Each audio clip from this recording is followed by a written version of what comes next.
John 8:55.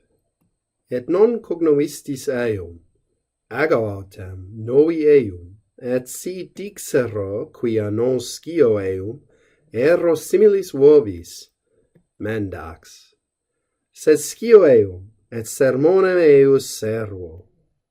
And you all do not know him, but I know him, and if I say that I do not know him, I will be like you all, a liar. But I do know him, and I keep his word. We might add some punctuation here in at the beginning to help ourselves. Et non cognovistis eum, need a pause here, ego autem novi eum, et si dixero quia non scio eum, ero similis vobis, mendax, etc.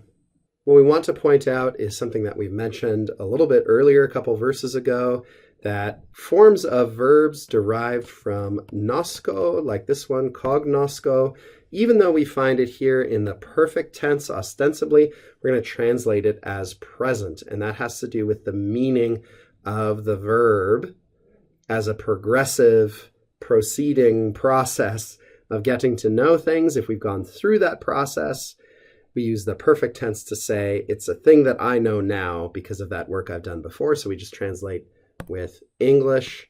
And you do not know, you all, second person plural, perfect active indicative, you all do not know him. That is the Father, my Father, God the Father.